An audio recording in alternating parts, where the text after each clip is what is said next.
Ladies and gentlemen, boys and girls, children 18 plus, you are tuned into the Loan Officer Podcast with me, Dustin Owen, along with my main man, JC. John Coleman. JC. Back in the hot seat again. Back in the hot seat again. That's not even a song. That's not a song, That's but not even a song, and I can't even sing. But it's good. But it's Friday. That should show you how happy you are. It's okay, Friday. so we're going to timestamp this. It is Friday. Okay. It is Friday. Mm-hmm. We had a special guest lined up for today. Yeah. Full disclosure. Yeah. I talk about Cindy Velez multiple times on this show because she is one of my favorite bosses I've ever had. Nice. Unfortunately, Cindy couldn't make it. Ooh. She's going to reschedule. Okay. Because I wanted her to be a part of the Top Producer series. Mm-hmm. She was once a top producing loan officer. She was once a top producing branch manager, a top producing regional manager. Okay. Then, after 20 plus years in the mortgage industry, she flipped the script and went into real estate. Nice. Now she's a top realtor. Okay. So I'm like, who better to interview but someone like that? Yeah. Unfortunately, had a little tennis accident. Tennis. Uh-oh. Tennis accident blew her Achilles. Yeah. So I guess we'll send some good love towards Cindy. Yeah. I hope she heals quickly. She's at the doctor's office right now. Okay.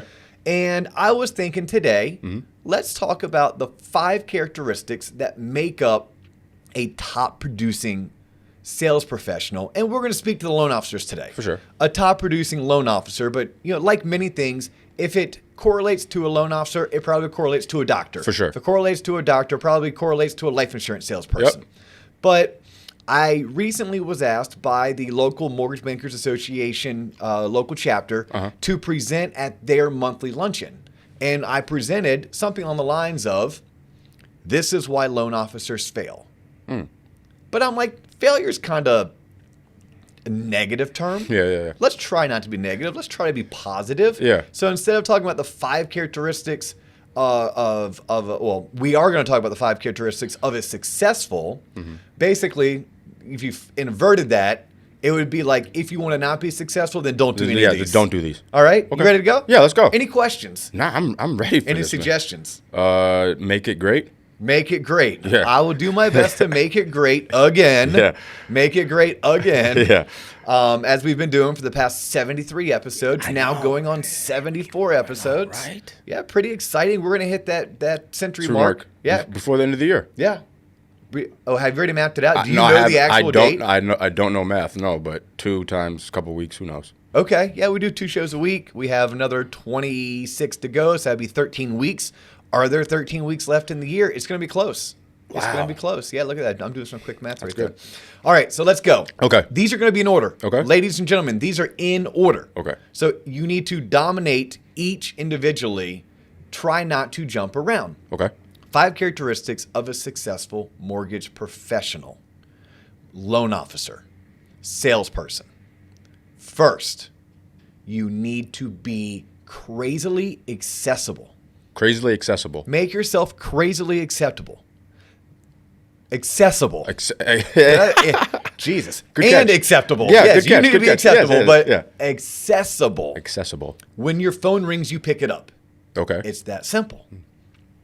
When you get an email, you reply to it. When you get a text message, you reply to it.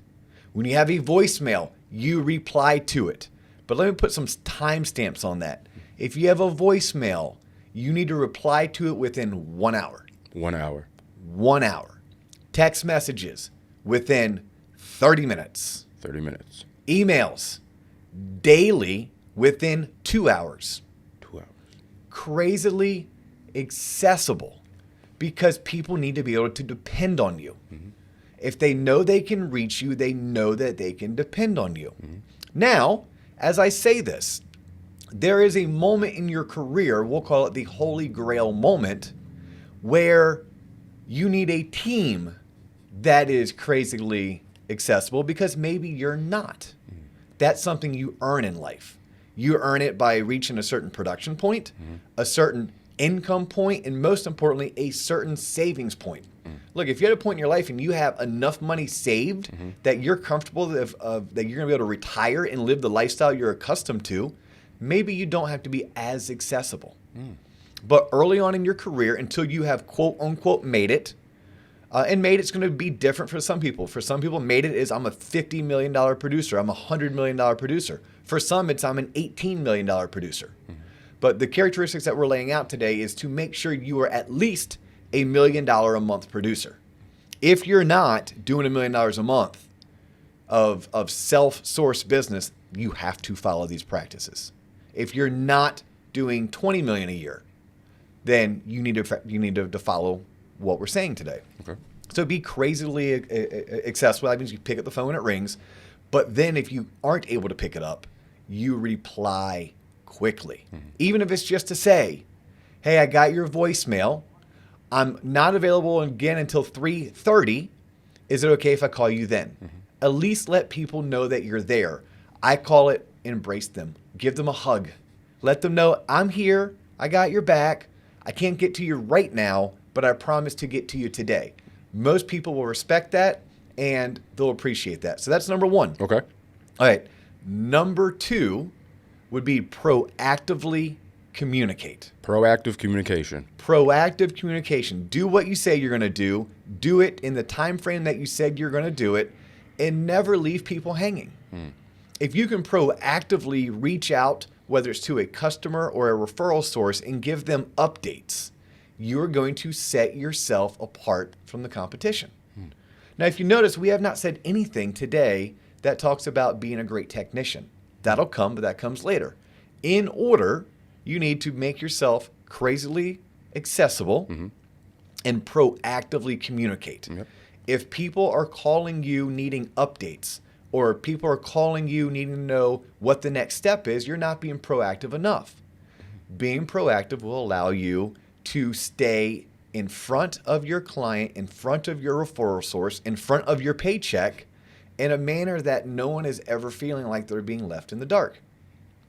Number three. Yeah. Relentlessly pursue all leads. Relentlessly pursue all leads. Think about it. You work so hard to generate a lead. Whether you're doing so utilizing social media, whether you're spending your hard-earned money purchasing leads, whether you are going out building relationships with people in your community so that they refer your service to others. You work so hard to get it for your own doing. Why would you not relentlessly pursue? Right? You can read dozens of sales books and sales studies, and they'll talk about 7. It takes 7 attempts to make a sale. Most people quit after 1 or 2 attempts. Meaning if you were referred to me, I need to call you, text you, email you 7 times before I have exhausted my probability to close you. Yeah, it seems people give up after like the 3rd or 2nd maybe. Yeah. So relentlessly pursue all leads. If I didn't get you this week, let me try you in 2 weeks. Let me try you in 3 weeks. Let me try you in 3 months. Until you buy or die, I need to relentlessly pursue you. What's the longest you've ever had to work to earn a client or a potential client that you can attest to? Oh, 14 months? Really? Yeah. Do tell. Okay. Her first name is Samantha. Okay. I still remember it like it was yesterday. Okay. And Samantha came to us and she had a blemish on her credit. And I believe it was a foreclosure. Okay. And the loan program that she was going to qualify for required her to be 4 years post foreclosure. She wasn't. No worries. I have a system. By the way, the system is 2 file drawers. And what amounts to 31 plus 12 is 43. 43 hanging folders. Okay. Well, I put Samantha in one of those folders, and I made sure that I followed up with her all the way up until it was 1 month before she hit the 4-year mark on her foreclosure. Yeah. And reintroduced myself. By the way, I didn't need to because I did have I call it like a canned CRM that would drip emails on her, but I still called her. Reminded her of our conversation, asked her if she was still interested in buying a home, let her know where rates were, ran some payments for her, got her excited about the opportunity again, got her pre-approved, picked up the phone, called the realtor who originally referred her to me because I had that notated in my notes, and the realtor had no idea who she was, but I referred her back to her. 60 days later, closed her. Realtor's super happy. I received a commission check. Yeah. Wow. Yep. 14 months. 14 months. Yeah, and I'm sure there's many stories like that. But it's just a matter of having a system and a process and making it a priority. Yeah. So yeah, relentlessly pursue your leads. Now I talked about a realtor right then. Yeah. And shout out to Holly Galarza, because Holly Galarza was actually the realtor that we referred her to. Nice. And Holly's still in the local Orlando market selling real estate. But on this particular example, when you relentlessly pursue, you're not just doing it for yourself. If you run a business where you you rely on your referral partners to refer you. Yeah. So I'm doing a service Yeah. to my realtor partners. So loan officers, listen up right here. I'm doing a service to my realtor partners when I relentlessly pursue all leads, because I'm not just doing it for me, I'm doing it for them. What better value could you bring to a realtor partner than to relentlessly pursue all leads? Because more times than not, they might struggle as well with that. So if you're doing it for them and for you. Yeah. So relentlessly pursue all leads. So those are 3 things. Yep. If you just did those 3 things, I promise you would be successful. That's it. Not wildly successful. Okay. Okay, we're still missing 2 key components. We talked about 5 key characteristics. But these 3, make yourself crazily accessible. Relentlessly pursue all leads. Proactively communicate. If you can do all 3 of those, people are going to want to work with you. They're going to look past some deficiencies. And you may ask, what are those deficiencies? What are those deficiencies? Yeah. Okay. Those deficiencies are characteristic 4 and characteristic 5. By the way, if you're able to dominate all 5 of these characteristics, you are a $3 million a month, $5 million a month, $10 million a month type originator. Okay. You are someone who is making $360,000, $500,000, or $1 million a year. If you're able to dominate all 5. All 5 would put you in the category of holy grail. But I mentioned 1, 2, and 3 because that's where you start. Number 4, we haven't gotten into, which you would think would be someone's priority, which is be a subject matter expert. Yeah. Be a great technician. Know your programs and your products inside and out. Know them better than your underwriter. Know them better than your processor. When you're out on a sales call and someone asks you a question that's very technical, you're able to answer it with the utmost of confidence. That's not in the top 3, though. Why is that? Well, that's something someone can research. That's something someone can go to their scenario desk, their account executive, their sales manager. That is something that early on in your career, you could say, you know what, Mr. or Mrs. Client, you know what, Mr. or Mrs. Referral Source, the guidelines on that recently changed. And instead of me giving you the old answer, let me just go back to the office. I'm going to pull up a couple emails, refresh a couple things, and I'll give you a call back in about an hour. What I really said is I have no freaking idea. I'm clueless on that subject matter, but I'm a smart enough person that I can do some research, or I have enough reach and resources that I'll ask someone who is smarter than me at this particular subject and get back to you. You can do that. That is something that you can, I kind of hate this term, but you can fake until you make. Yeah. You know, understanding programs, products, and guidelines, that comes with experience.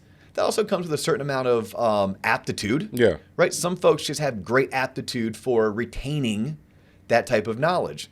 Others, and I'm more in this boat, I have to continuously look it up. Yeah. Unless I'm doing it day in, day out, I have to continuously look it up. There's going to be guidelines that I can't remember if that was 2004, 2014, or 2020. Yeah. So I have to go back to the handbooks and look it up. Yeah. So if you can be a master at your craft and you couple that with the first 3 characteristics, okay, now you're like one step further to unicorn status. Okay. But please know, it's not the end all be all. If you're starting your career or you're trying to take your career to the next level, being a subject matter expert does not come first. Making yourself crazily accessible becomes first. Relentlessly pursuing all leads becomes first.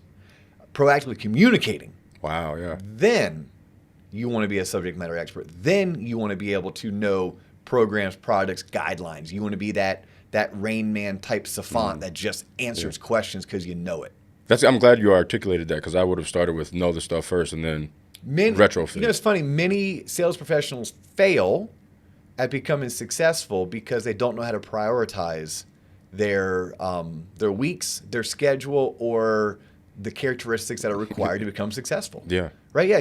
Why wouldn't you? I need to know everything about this. Okay, but if I can't depend on you to pick up your phone when I call you, what good does it do me that you know a program, product, or guideline better than the next person? Because if I got the next person on the phone, they made me feel warm and fuzzy.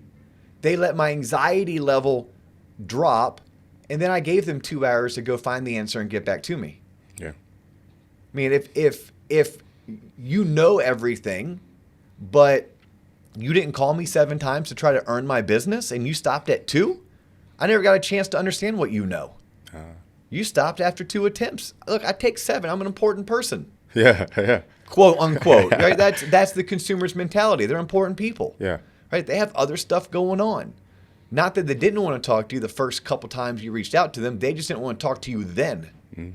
If you gave up, then the next person that calls them may catch them when they are ready. That's why we as salespeople have to reach out up to 7 times just to make a sale.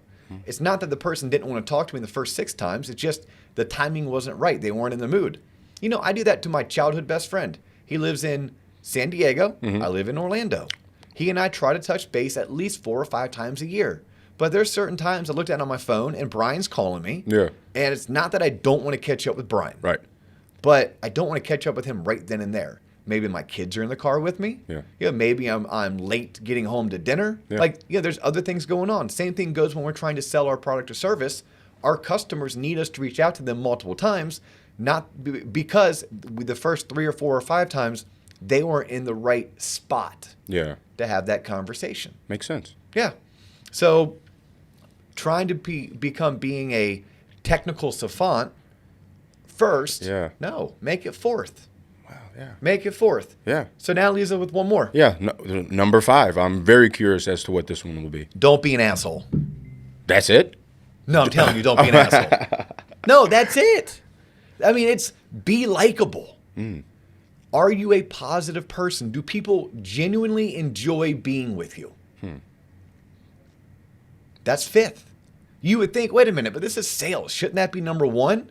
I have found over the past almost 20 years, people will allow you to be a negative prick if you know your stuff, if you relentlessly pursue, especially if they're our leads, if you are making yourself crazily accessible and you're proactively communicating, I can look past you having a personality of an armpit. Yeah. Right? I can, but you're not going to reach unicorn status. Right? You're always going to have that, whether you're smug, whether you're dismissive, whether you lack gratitude, whether you're just a negative person, you tend to bitch and complain more than give compliments. Yeah. But that's the 5th thing. Don't be a dick. Be a positive person. Be nice. Be likable. Yeah. Make people want to be around you. Yeah. 5 characteristics. Pretty simple? That was awesome. Yeah. That was very helpful. Short, simple, a great place filler for our top producer series being delayed until after Cindy can maybe get her Achilles back up. Back up and running. I don't think that thing gets back up and running. I think it's like a 9 to 12 month recovery. We'll send her a shirt. Yeah, we'll still send her a shit. Send her a shirt. Yes, send her a shirt. And wish her best of luck in terms of rehab and recovery. Yes. He's John Coleman. I'm Dustin Owen. This has been the Loan Officer Podcast. Thanks for tuning in. Like us on Facebook. Like us. Follow us on IG.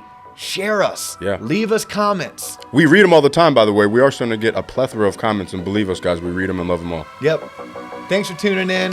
Deuces. Peace.